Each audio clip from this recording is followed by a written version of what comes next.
Okay, so I'm going to go ahead and close the poll down, and people might still be coming in, but this was our bell work for today. You're given a 5-number summary. I'm not going to share the results right here, except to say that over half of you got this one right. So keep in mind, when you're looking at this, you have to compare these differences. So from Q1 to the median is a difference of 3. From the median to Q3, that's also a difference of 3. If I compared the min to Q1, that's a difference of 8. If I compare the max to Q3, that's a difference of 8.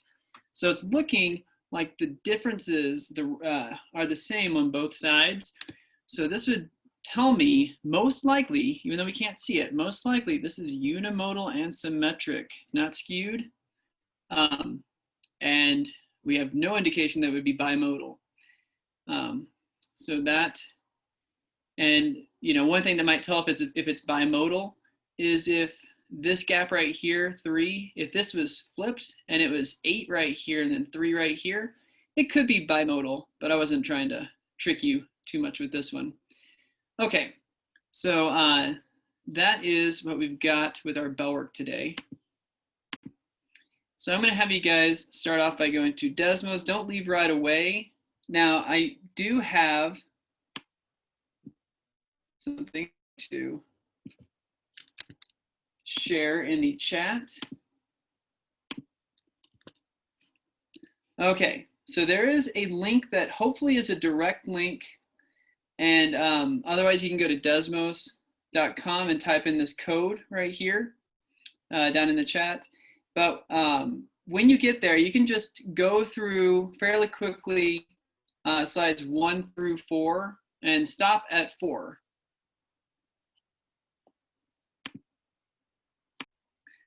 Okay, so as you guys are looking at slide 4, those of you who have finished, we have a few more catching up. You should see this it's a very rudimentary beginning, but we do have what looks to be kind of a normal distribution. And the center, you can determine where you think the center exactly is. We can find the median before pretty quickly, but we have what looks to be kind of a normal distribution. And on the next page, so as we add a few more dots, on the next page, page 5, it's asking you to count how many people in class have fewer letters in their name than you. So that's pretty easy. If you have 18, then you just count all of them 17 and lower. So count the number of dots lower than yours. And then we also need to figure out how many dots there are in this. So if you are not at slide 3 yet to put in the number of letters in your name, we need that data collected really quickly so that we can figure out how many dots we have. So it looks like just one person is not here yet. So let's see, 1, 2, 3, 4, 5, 6, 7, 8, 9, 10, 11, 12, 13, 14, 15, 16, 17, 18. I count 19 dots right now. And I don't know if we're going to get another dot added here. So what we want to do is we want to take however many dots are below us, and we want to find out what percent that is. So if you have 10 dots below you, 10 divided by 19, and that will tell you what percent of the data is below you.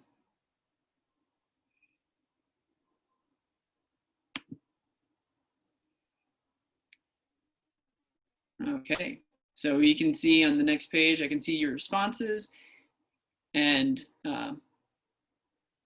some of you are filling in all the answers here. So again, just take maybe another 30 seconds with this idea. You should have your calculator today, though we're not going to get super intensive with calculator stuff. today, just some addition, subtraction, division.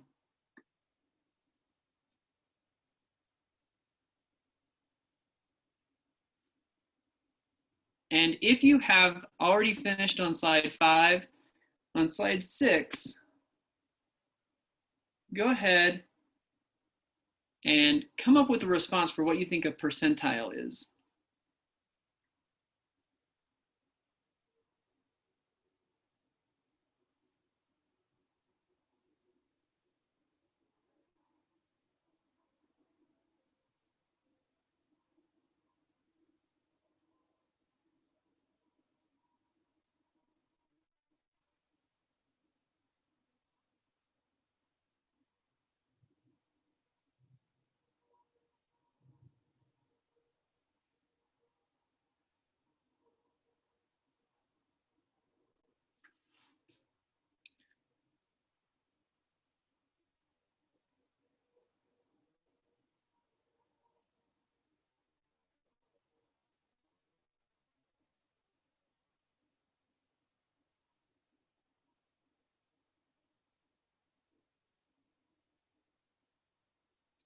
All right, so I'm seeing the answers coming in.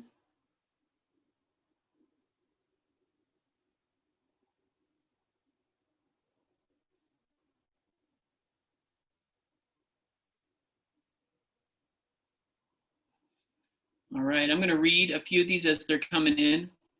Some people are saying a value below a given point. There's an important idea in that one. A percentile is the spot in which n% of individuals have a lower or equal quantitative data value than that person in the nth percentile. Pretty close to what the concept is there. I think there's something to this. It's a bin that holds the count of a certain percentage. I think I kind of know where that's going.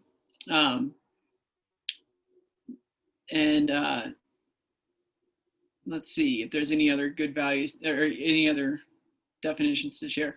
A value below a given percentage. So there's something to all of this. And we'll come up with a definition for it. And a percentile, when you guys figured out how many data points were below you, that is your percentile rank, your percentile score. And that means if you're you might figure out you're in the 30th percentile, which means 30% of the data falls below you. So that's exactly what a percentile is, the percent of the data that falls below a specific value. And that concept, I think, was wrapped up in some of your definitions. So I'm not looking here for like a textbook definition of this, but just the concept. Okay, so we're gonna skip ahead to slide 10. So don't even do anything on slides 7, 8, or 9, but we're going to look at slide 10 real quick. And you can see this right here. I don't know who Miss Anchor is. This was created by someone else, so someone knows Miss Anchor, and she's 5'11", and her twin brother Jordan is 6'5". So who is more impressively tall, in your opinion? A woman being 5'11" is more impressive, or a man being 6'5" is more impressive? And I should add, as this is being answered, not that it's important, but one of my dreams in life was to be 6 foot tall, but alas, I don't think there are growth spurts that happen in your late 30s. So I'll be stuck at 5'9".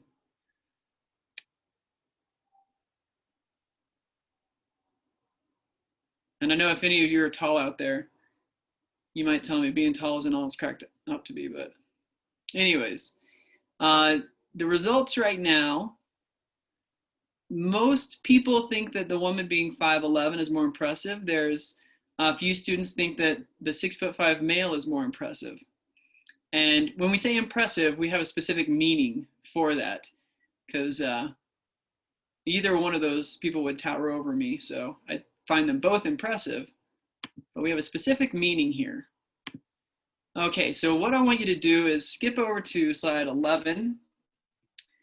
And what we need to focus on right now is this formula at the bottom of your page. It says Z equals X minus mu over sigma. So that symbol right there is mu. It means the mean.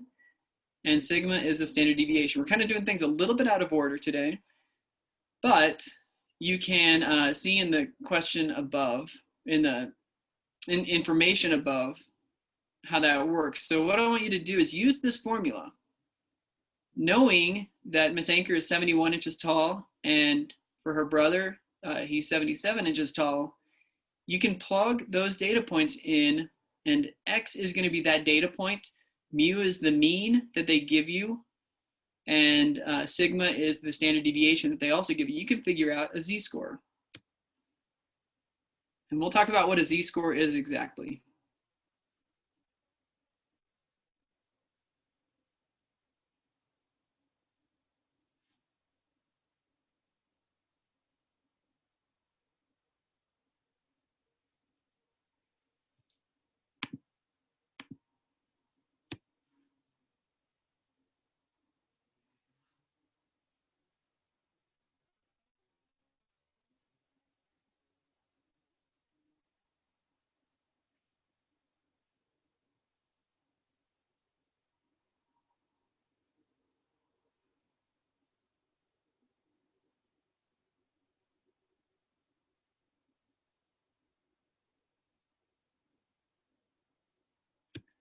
All right, I'm seeing answers flooding in. We're getting a lot of kind of consolidating around specific values.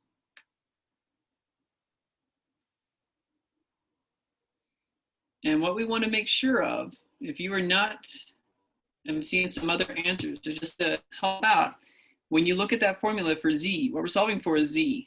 The x is the data point. So for the first calculation, you would have Miss Anchor's height, 71, as your data point. And then you're going to subtract the mean of 63.8, which is given up at the top. And once we have that difference, we want to divide it by 2.8, which is a standard deviation. So if you did a different calculation, you also need to be sure, because this can happen, don't try and plug all that in your calculator at once unless you're sure you're using your parentheses correctly, because the calculator can read it the wrong way. So you might want to just do the x minus the mean, get that number, and then for your next calculation, divide that by your 2.8. Okay, now I see everything I'm seeing, it looks the same to me now. That's good. And we can see that Miss Anchor's z-score is 2.57. And her brother's z-score is about 2.64, I believe. Yeah, 2.64. So when you compare those two, the more impressive one is Jordan. And I guess her brother's name is Jordan. And I'm seeing your answers here. So why is that more impressive? Yeah, I'm seeing some good answers here. They're both incredibly tall. But I'm seeing, yeah, his z-score is higher than Miss Anchor. And yeah, there you go. Score is larger. So it's not mind-blowing here how we're interpreting this. It's exactly kind of how you'd expect. So you can come up with a quick answer for it. We're going to kind of talk about what a z-score means on the next page. So if you have some thoughts about that, you can skip over to the next slide and kind of explain what you think that z-score actually means.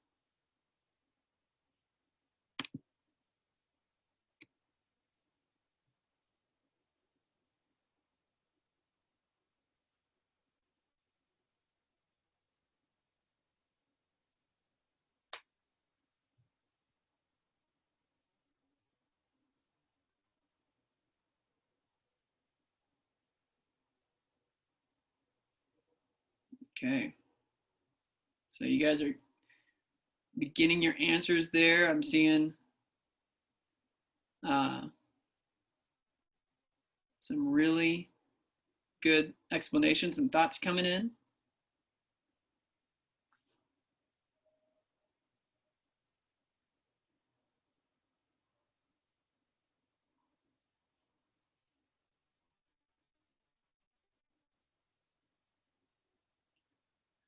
I'm seeing a almost textbook definition of what this means.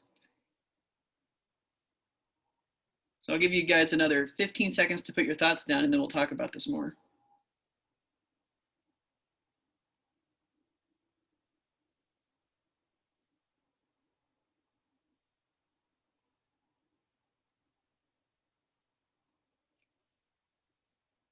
Okay, so I'm seeing a lot of answers that talk about this as being the distance from the mean, which is absolutely correct. And even more to the point, the 2.571, and this is what I'll just read some of your answers. 2.571 standard deviations above the mean. That's exactly right. So this means she is 2.571 standard deviations higher than the average height of a woman. That's providing some good context. And notice that it's not just any distance, it's how many standard deviations above. In this case, above, it could be below. I'll read this one too. Since we are dividing the difference between the data point and the mean by the standard deviation, we are counting the deviations from the mean where each individual lies. This means that she is 2.571 standard deviations from the mean. That's a great explanation of the concept. All right, so keep in mind, and we will come back to this, your z-score is the number of standard deviations you are above or below the mean. Okay, so I will move ahead on this one. So for the next little bit, what we're going to do is we're going to determine, if you move on to slide 13, we're going to determine who is the GOAT, the greatest of all time in terms of scoring in basketball. Quickly vote on that. And of course, we're not just going to sit here and have a debate on who the greatest of all times is for scoring. We're going to analyze this statistically, as you'd imagine.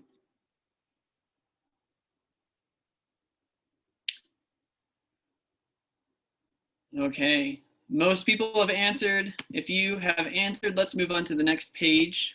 We're not doing anything on this page, but we're going to figure out who the GOAT is statistically by asking the question, which basketball player was the most impressive scorer for their era?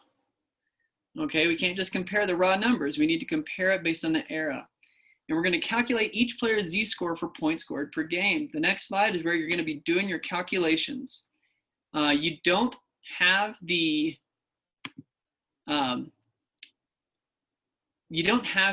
z-score formula. You might or might not. I'm not sure if it shows up on your screen, but just as a reminder, your formula that you're using, you can go back to page 11, I believe has that, but it's z equals x, your data point, minus the mean, and then all of that divided by the standard deviation.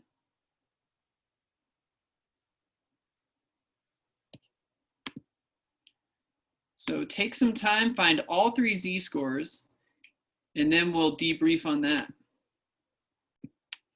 So hopefully everyone has had the time to calculate those. And if you didn't get all three of them calculated, hopefully you've got a few of them calculated and you can kind of see what numbers you're coming up with. I'm seeing a lot of 2.75 roughly.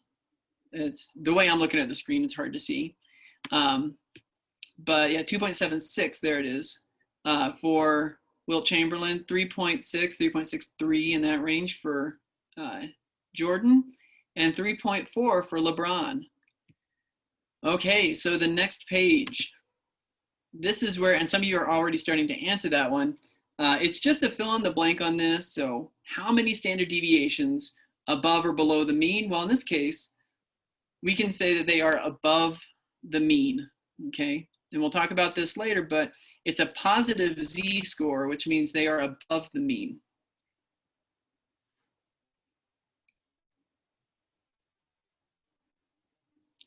And there's a little bit of variance of opinion at the beginning, but everyone seems to be consolidating around Michael Jordan being the GOAT here. Well, according to z-scores, we do have a clear winner. or at least strong support for a winner. Should say that. Okay.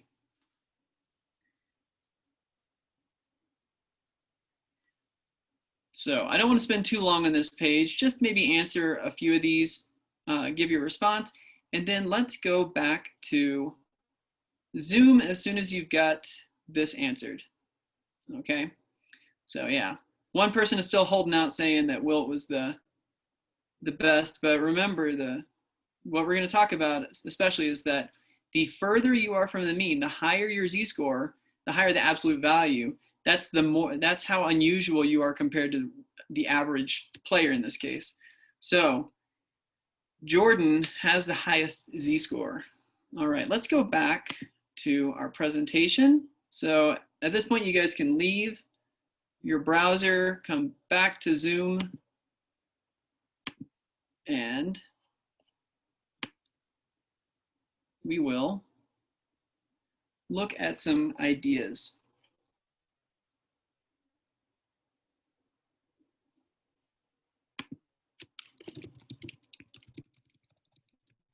All right, hopefully everyone's getting back into the Zoom. We're going to start talking about this. Now, the last question on that was, is that one analysis we did enough to prove who is the greatest of all time basketball? And you guys can unmute if you have strong opinions about this. No, Will averaged like 50 per game one season. That is true. Okay, so we got a strong opinion in favor of Wilt.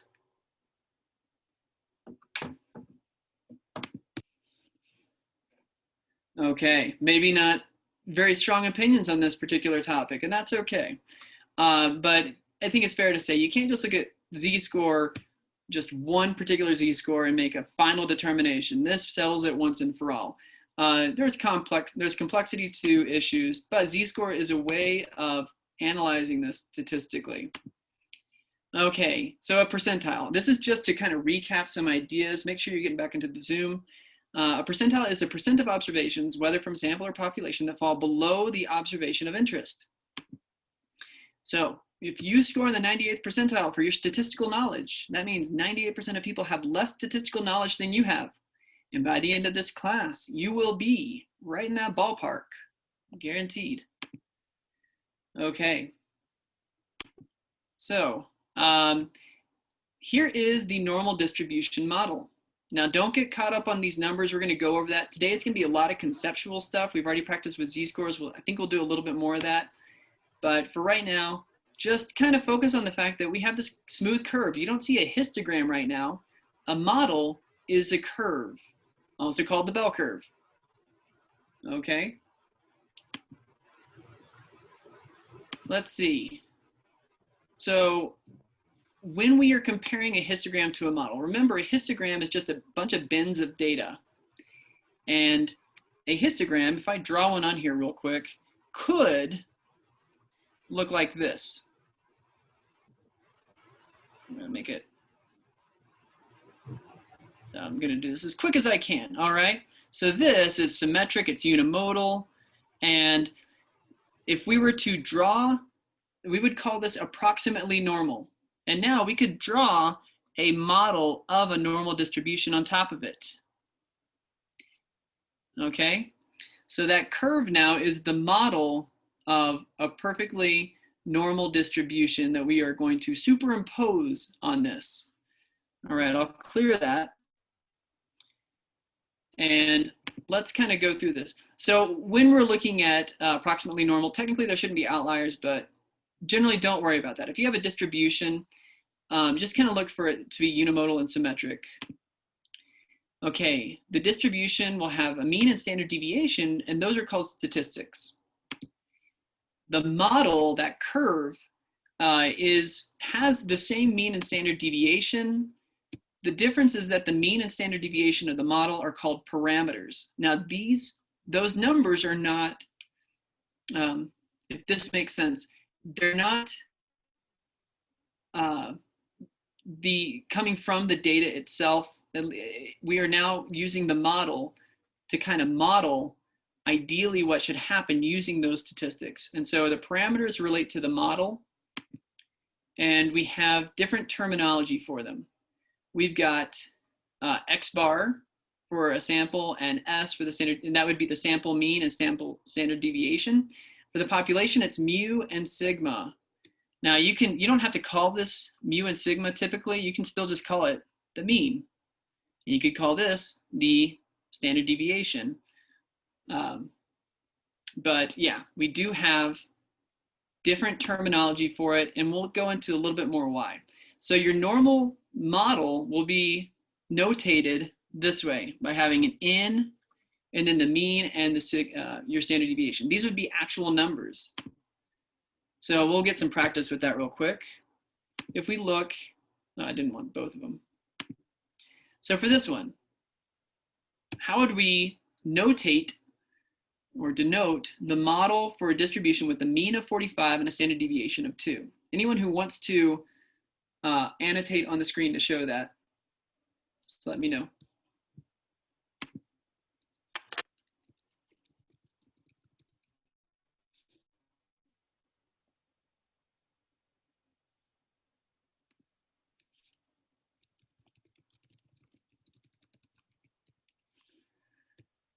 Okay, so those are the mean and the standard deviation. What we're looking at here is the model, we would call it as n of 45 and 2.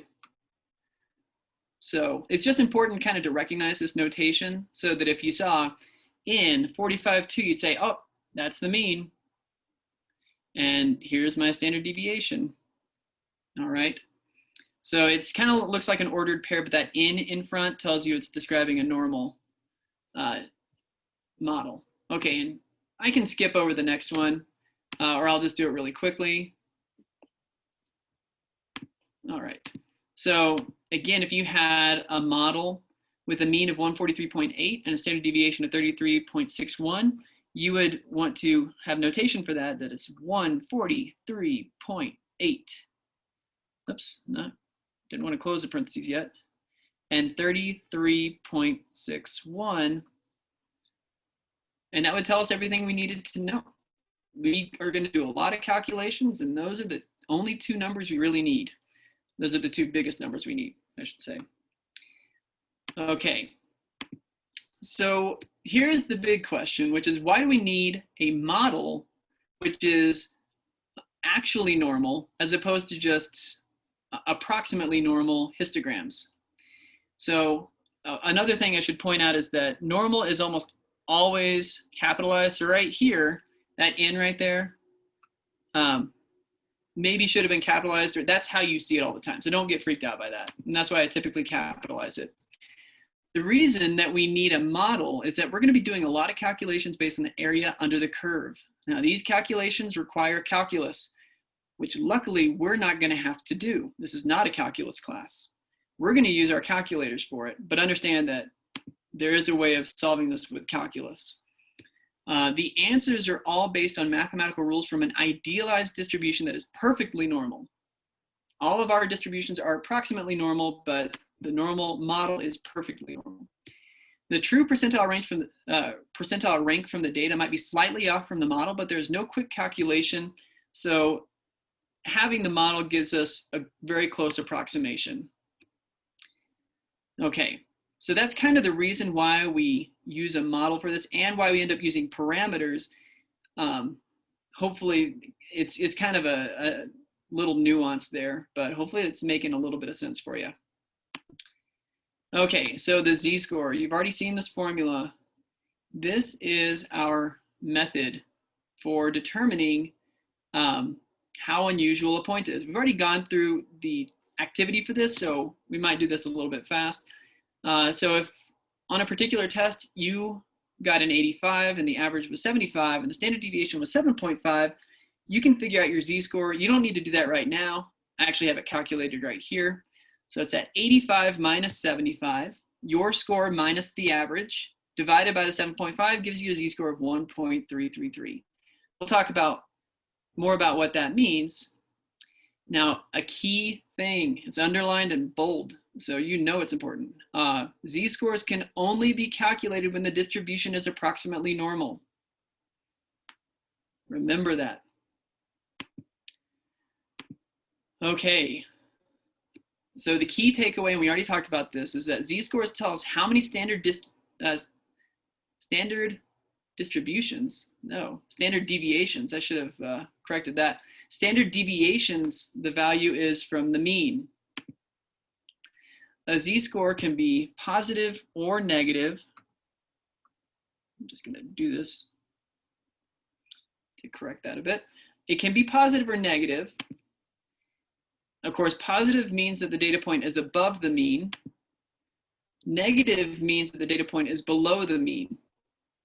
Okay, and hopefully that makes sense. All data from approximately normal distributions can be converted into z-scores. So here's the main thing.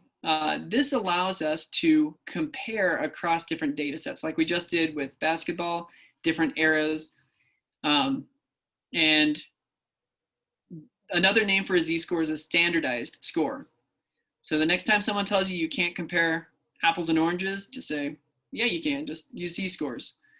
And then they might not know what you're talking about. But anyways, you can compare things as long as they're normally distributed. Which one's more unusual? Okay. So right here, we are just showing this again. Yeah, Jordan was 3.6 standard deviations above the mean. LeBron James is 3.4. Now, we haven't quite put those numbers into context, but both of those are incredibly high z-scores. So we can conclude that Jordan's scoring was more elite. That doesn't necessarily mean he's the GOAT. There's more to it, there's more complexity. And you can see kind of on this diagram where those z-scores would appear. Now, the length of these bars don't mean anything. It's just to show where they appear. Okay. So this formula right here is one of the most important formulas you will learn this year. And unless they have changed it, I believe the AP formula sheet does not actually give you this formula. So, I mean, by the time you take the AP test, this will be like ingrained in your head. So it's not going to be probably something you've forgotten, but you will see this many times throughout this class. It'll take slightly different forms, but it's always recognizable. And you can always tell yourself, oh, I'm just finding a z-score again. So if you can master this right now, then the second half of this class will be made a lot easier for you. Okay, so your question, and you can write on the screen when you found it. For this distribution, the mean is 2.25 and the standard deviation is 1.5. What is the z-score for a value of 6?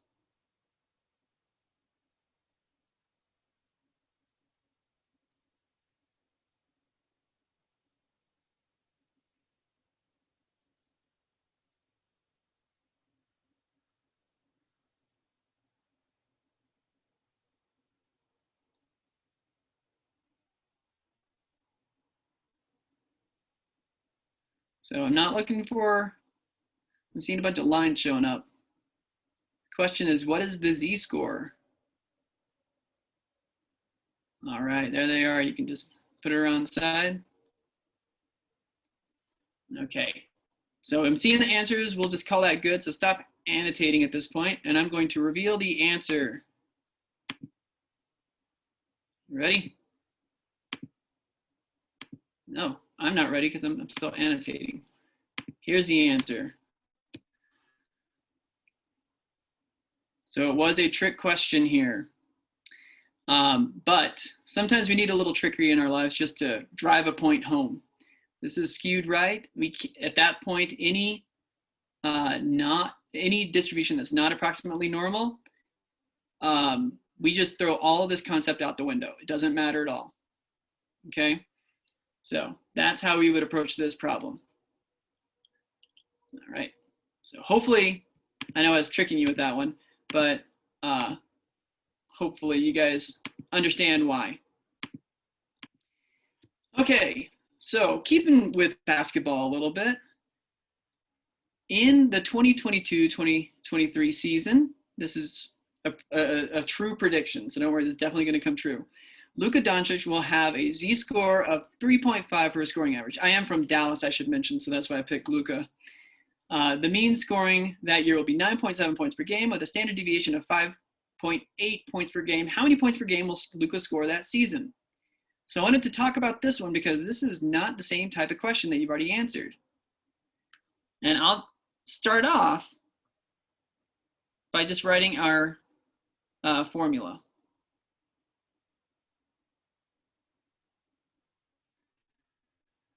Now this is just an algebraic equation, and we can plug numbers in. So what numbers do we know? And you can unmute to say.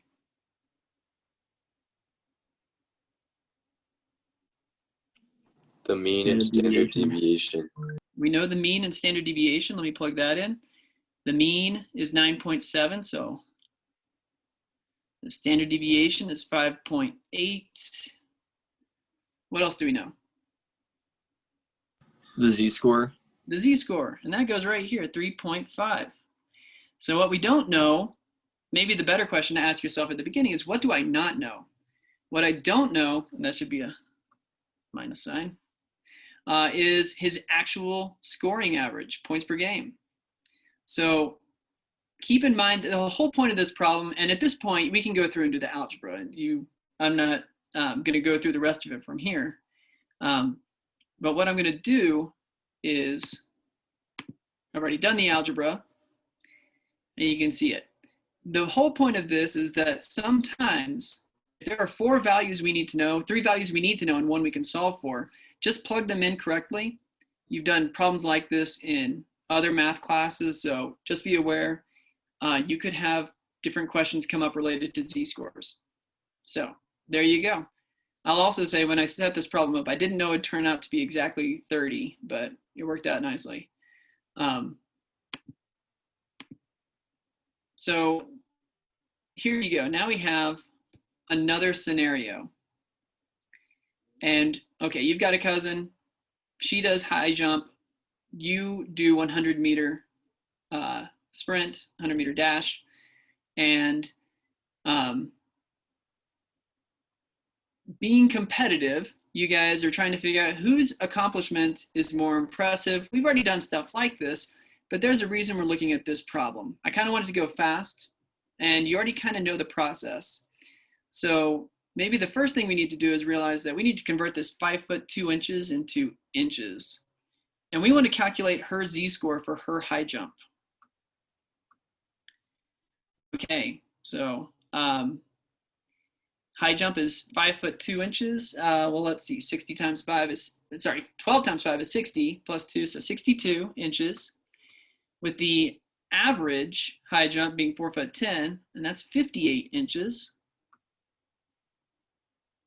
Divided by the standard deviation of 2.4. Now, your z-score, you run in 12 seconds. The average is 12.8.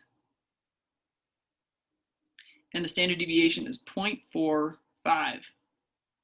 So calculating those two, you have your calculators. If you could write on the screen, just one person maybe write down what these z-scores are when you calculate them.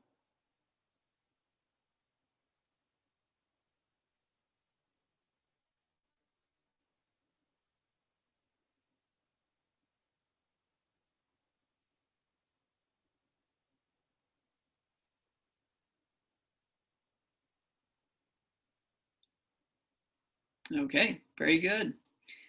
So when you compare that, we have 1.66 compared to negative 1.78. Whose is more impressive?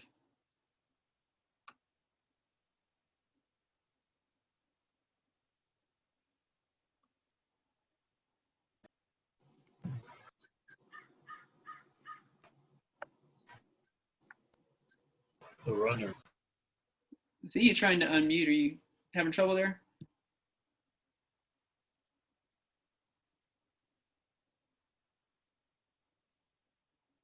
All right. So in this case, the number that's higher, and sorry if someone's trying to answer, but the number that's higher is this one right here, right? That's a higher number, but what's more impressive here? All right. So just to move along, I think you guys know it. I don't know if anyone's going to speak up. In this case, your z-score being negative is a good thing. So positive z-score isn't always what we're looking for. In this case, having a negative one is fantastic. So you being further from the mean are actually more impressive than your cousin who's got 1.67, 1.6 repeating. So there you go. Hopefully that's making sense for you. All right, let's clear these drawings and move ahead. So again, some conceptual stuff we're dealing with today. And the first conceptual thing right here is the empirical rule. We're not going to be getting heavy into the calculator work on this. That's going to be tomorrow. But we do want to talk just in general about what the normal distribution means. So notice right here, this curve. All right, you have your first standard deviation right here. And this first standard deviation always appears at what's called the inflection point. All right, you don't need to remember inflection point, but those of you who have done calculus or will do calculus, whatever the case, that's where this goes from being increasing in a negative slope to decreasing in a negative slope. So where that happens, and you can visually see that on any graph. So where that change kind of happens, that is where your first standard deviation always lies. So the normal distribution could be skinnier than this, but you know that the first standard deviation is going to be about right there. So if here's the mean, I got a little off on that. Here's your first standard deviation. Right, it's not looking really pretty. If it's really wide, there's the mean, there's the first standard deviation. And it's important to recognize that because every other standard deviation is going to be the same width. So we can just continue that out and draw all of them. Okay, now the empirical rule says that within one standard deviation, 68% of the data is going to live here. Now you'll notice it's not exactly 68% when you add that up, but for our purposes, that's good enough. Our calculator is going to be doing the work for us anyway, so we don't need to get too caught up on that. 95% of the data lives within 2 standard deviations. And within 3 standard deviations, you're going to have 99.7% of the data. Which means when you saw LeBron and Michael Jordan's z-scores of 3.4, 3.6, that should now tell you that was quite impressive. They were in the top fraction of 1% of basketball players. And so 99.9% of all basketball players are below them. They're definitely in the running for GOAT. Okay, now we'll talk about some other stuff, but we're gonna look at this idea right here, which is now I've got a normal model set up, which is the mean of 23 and the standard deviation of 6. So it's always important to draw diagrams. We're going to get a lot of practice with this tomorrow. Again, today it's just kind of conceptual understanding. So the mean right here, if I was to label this, then I would want 23 to be right in the middle. And then my standard deviations would be 6 above and below, you know, as we move out further and further. So 29, add 6, we get 35. Add 6, we get 41. Subtract 6, we get 17, 11, 5. So that shows us which values are where our standard deviations fall. And we want to have this kind of label. It's important to show our work, show our understanding, and drawing a quick diagram of this. It doesn't have to look as complex as this one. Honestly, just this right here, this, you can say 23, you know, here's your first, anyways, I'm not going to finish drawing it, but notice I didn't go into great detail, but drawing a picture is always a really important thing to show your understanding. And I'll keep driving that point home as we go through. So in your book, they call this the 68, 95, 99.7 rule, but I'm calling it the empirical rule because that's what it was always called, and that will show up on the AP test. If you know it by both, that's good.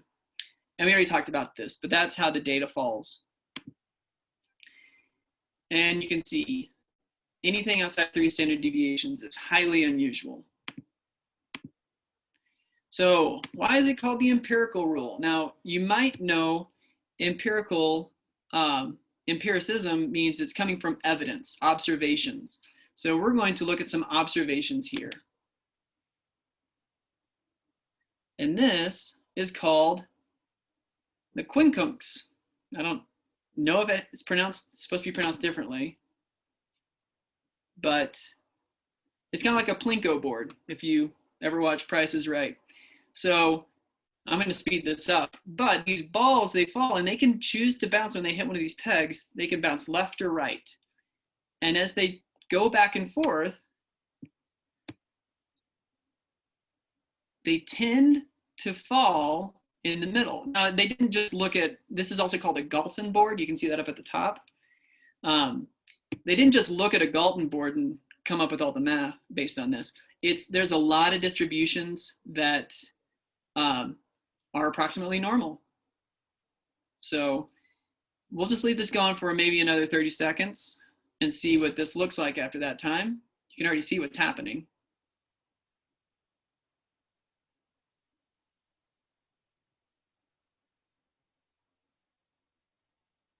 Okay, just get up to 120 and we'll stop it.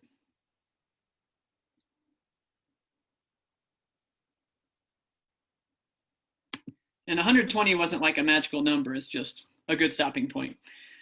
But yeah, you can definitely see what's happening. And if we did this 1,000 times, you would see, you know, a really good looking normal distribution. So lots of data tends to fall into a normal distribution, and we're going to learn later how we can get basically any data set to fall into a normal distribution.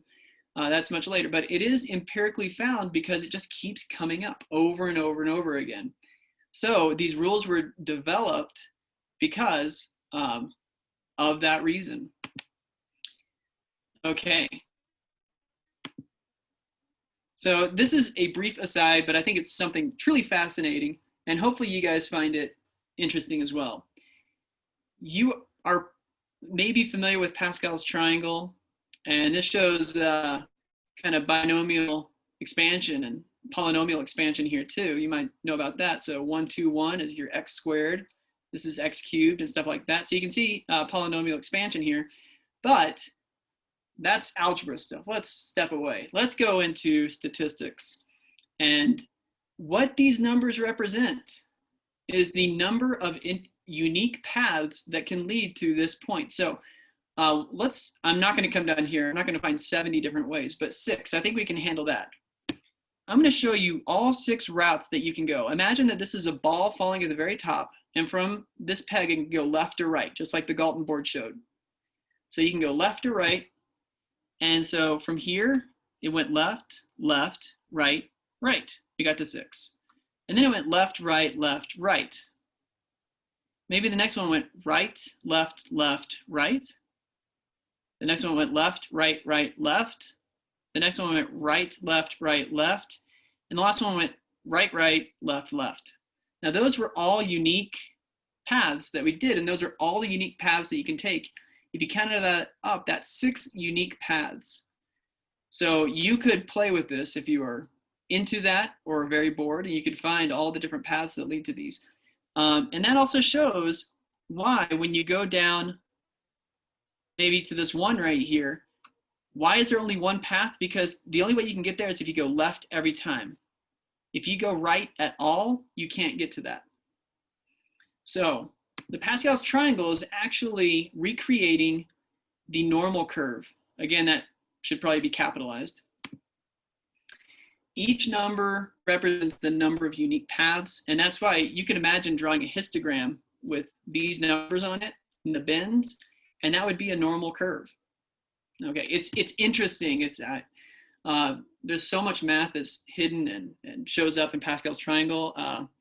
The Fibonacci sequence is in there, but we won't go into that. So let's jump ahead. We don't need to spend any more time on this. But yeah, you can see more are going to fall in the middle than on the edges. Okay. So we can set up, of course, we had that example a minute ago where there was like n of whatever I said, 23 and 6. Now, when we convert things into z-scores, we end up with what's called the standardized normal model. And that always has a mean of 0 and a standard deviation of 1. And when we convert to z-scores, that's what it does.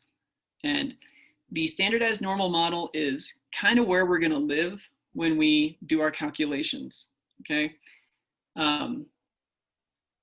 So z-scores will be kind of the way that we show our work for everything. Not for everything, but for a lot of things. Again, remember, z-scores are sometimes called standardized scores.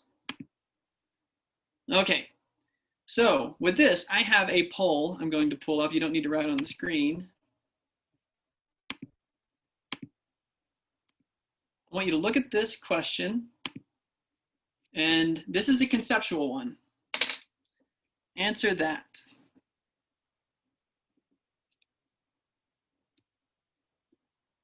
Remember, you can pull the poll out of the way and then bring it back up.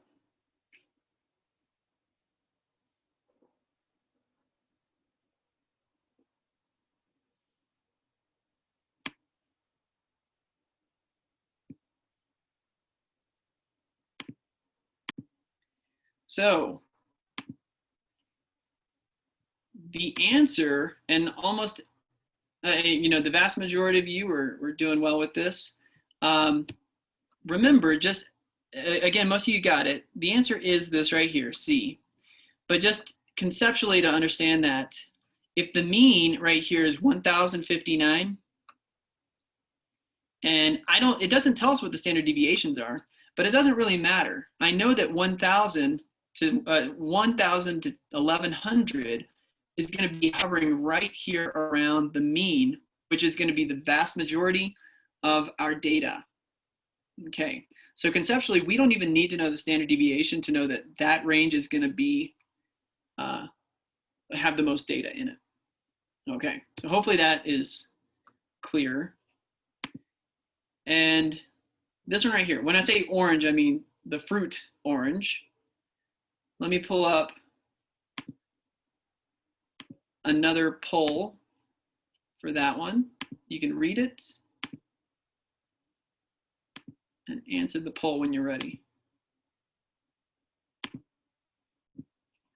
Okay, so remember, when you're drawing out a sketch, you have your mean represented in the middle, 3.1, they tell us that, and our standard deviation is 0.2. So I can subtract 0.2, this is gonna be 2.9, this is gonna be 2.7. If I go up from there, 3.1 plus 0.2 is gonna be 3.3, 3.5, and so on. It's not very pretty handwriting, but you can tell. So the range going,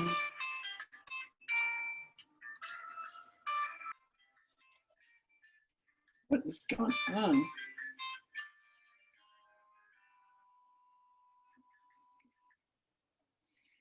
Sorry about that. Anyways, the range here is going from 2.7 to 3.3 inches. Okay, and that's just determined by the standard deviation. Okay, and the fact that we went from 2 standard deviations below the mean to 1 standard deviation above the mean. So if you did not get that one right, hopefully it makes sense now and you feel like you understand it. So luckily, that I think is as far as we're going today. Let me make sure. Yeah. Now, again, all this is on the Canvas page. There are there's one thing that's different. I want you to reread part of the chapter if you didn't. If you did read it, reread it. But notice you have your homework problems I want you to do. You do have to submit something now. It's not a lot when you look at it. I'm not asking you to do all those problems and turn them all in. But this is just a little bit of accountability to make sure that you're doing something. So on the Canvas page, you can find that homework. And tomorrow is where we're going to be doing a lot of calculator work. So that's why I want you to reread those pages where it goes into detail about some of these functions that we're going to use. Okay, so at this point, if you are satisfied with your care for the day, you can sign off and I will see you tomorrow.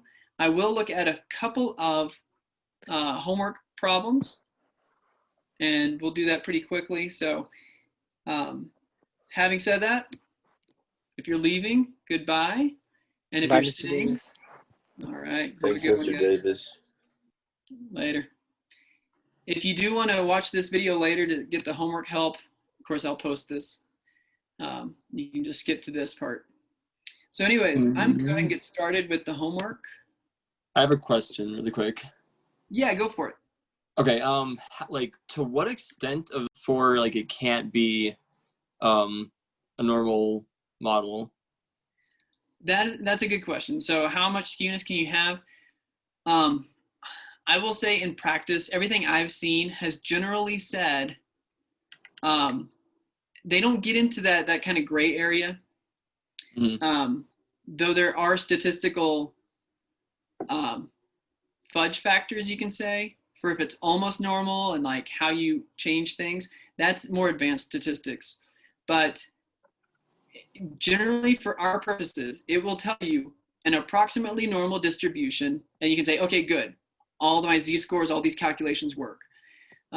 It might give you a conceptual question where it shows you a distribution that is skewed and asks you to find a z-score like I did. And you can say, oh, that's obviously skewed, so I can't use z-scores, and that would be your answer. So it's a good question as far as where that gray area is, but it's not something we're going to have to worry about here. Okay, so we'll just like, for our intents and purposes, like if there's any skew there, we just don't do it. Yeah. Okay, got it. Yeah. Thank you. Uh-huh. Have a nice day. Thanks, you too. Okay, so looking at these homework problems, and again, if questions come up, you can chat them to me or jump in. So the first stat exam had a mean of 80 and a standard deviation of 4 points. The second had a mean of 70 and a standard deviation of 15. Reginald scored an 80 on the first and 85 on the second. Sarah scored 88 on the first, but only a 75 on the second. Although Reginald's total score is higher, Sarah feels she should get a higher grade and explain her point of view. Okay, so you can imagine we're going to be solving z-scores. Actually, before I do that, let's talk about, we've got two different tests that were taken. So the model for the first one is a mean of 80 with a standard deviation of 4. The model for the second one is 70, is that right? Yeah, 70 with a standard deviation of 15. And we're going to get a z-score for Reginald and a z-score for Sarah for each one of these tests. All right. So I'm not going to rewrite the z-score formula, but I need to look at the actual data point. So Reginald's first test was an 80. The mean is an 80, and the standard deviation is 4. None of this matters because he has a 0 z-score. All right, we can see that. Sarah got an 88 with a mean of 80, standard deviation of 4. It's going to be 8 over 4, which just becomes a z-score of 2. Not just, 2 is an impressive z-score. Okay, so let's look at the next test. Reginald got an 85 on the first test, standard deviation of 15 and mean of 70. We can see that's going to be 15 over 15, which is just 1. Okay, Sarah got a 65. So when we do this, that's going to be negative 5 over 15, which becomes negative 0.33. Okay, so I mean, the whole practice with this is just showing that we know what we're doing as far as setting up the z-scores in this. But now you can say, you know, this is where it's a little tricky. Do you just add up the z-scores to explain why she thinks she should get the higher grade? If so, she's got a higher overall z-score. Does adding z-scores make sense in this case? So you can kind of do that last part of it where you're explaining her point of view. You can kind of show that maybe you average your z-scores. Maybe you just add all the z-scores up. Maybe you get a distribution of z-scores if you had lots of them. You could come up with a box plot for all your z-scores. So bottom line, when you compare, you can maybe see her point. All right. So let me clear all that. Are there questions on that one? Okay. So 2 companies market new batteries targeted at owners of personal music players. This question probably needs to be updated for 2020, but Duratunes claims a mean battery life of 11 hours while Rock Ready advertises 12 hours.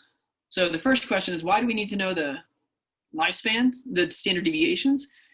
Conceptually, and this question is just a conceptual one, well, I mean, 11 and 12 doesn't mean anything if the variability is so high that you don't know if you're going to get a dud right out of the box or just this battery that lasts forever, or if they're all going to be like right at the advertised value. So consistency is probably something that would be valued here. But let's see how this goes. We've got 2 situations. Suppose the standard deviations are 2 for Duratunes and 1.5 for Rock Ready. So I've got a normal model, which is for Duratunes. It's going to be 11 hours with a standard deviation of 2. And then I've got another normal model, which is 12 hours, the standard deviation of 1.5. Okay, so now the question is, if we were going to go to the beach for 8 hours and we wanted to listen to music the whole time, which battery is the best one to take? Which one's most likely to last that long? Well, we need to calculate a z-score for Duratunes and a z-score for Rock Ready for 8 hours being our data point.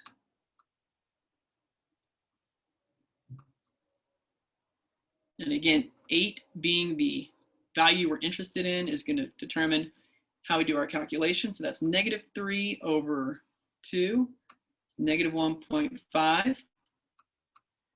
And -4 over 1.5 is going to be -2.67. Okay, so in this case, now we will learn tomorrow another way that we could analyze this, which is probably a little more effective, but we want a battery where it's not unusual for it to last 8 hours. So in this case, which one is less unusual? Well, Duratunes. It is more likely that you're going to find a battery that can last 8 hours because I'm saying this wrong. Let me start over again. We want it to be unusual for a battery to not last 8 hours. I was about to say this wrong. So Rock Ready, their batteries, it's highly unusual for it to last only 8 hours. So flipping my previous logic, it is more common for a Duratunes battery to only last 8 hours. So we're actually, in this case, more interested in the further z-score, because it's highly unlikely that we're only going to have that battery last for 8 hours. Sorry, I confused it at the beginning, but if that's making sense now. Good. And actually with what we learned tomorrow, we might actually have a better way of analyzing this, but we can still do it with z-scores. Okay, so in this case, we want the battery that is more unusual. Okay, so now let's look at the next example. Now we want the music to last 16 hours. Okay, so we're going to do the same thing as before. And now we can just calculate this. It's going to be 5 over 2, which is 2.5.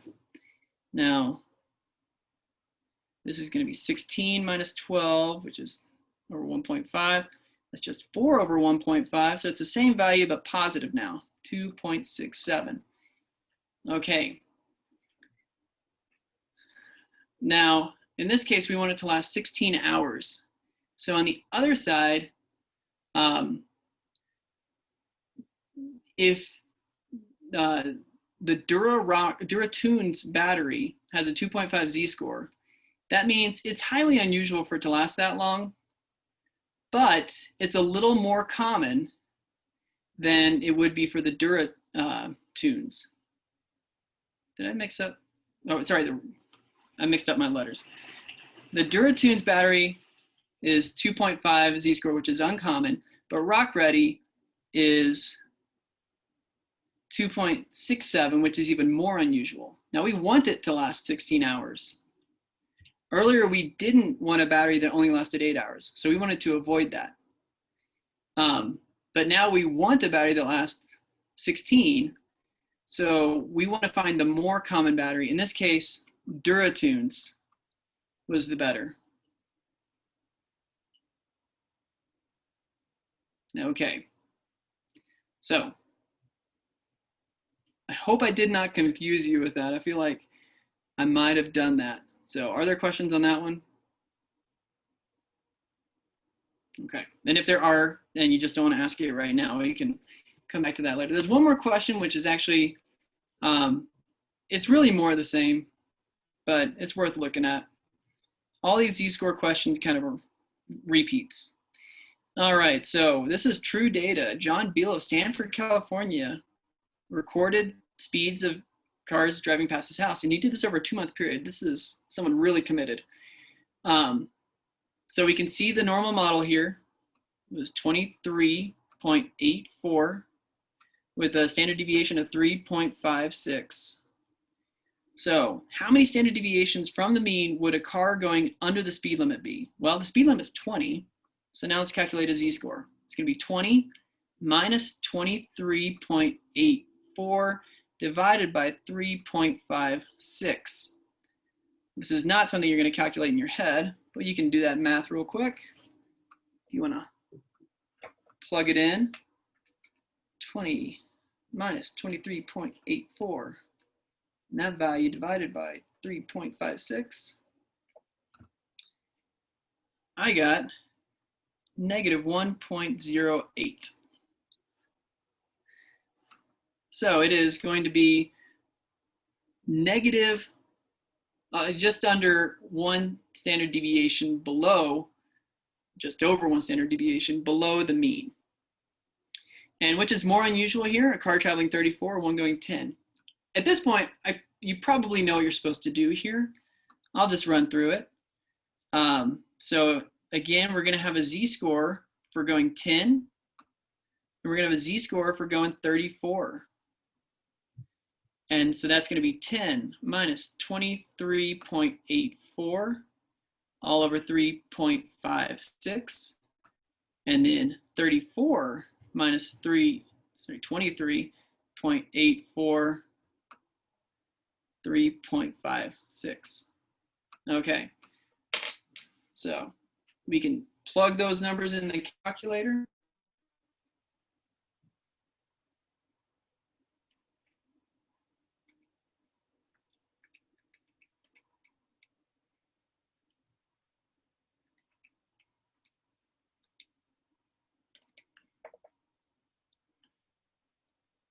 And this gives me negative 3.89. If you're plugging it in at home, you can confirm that.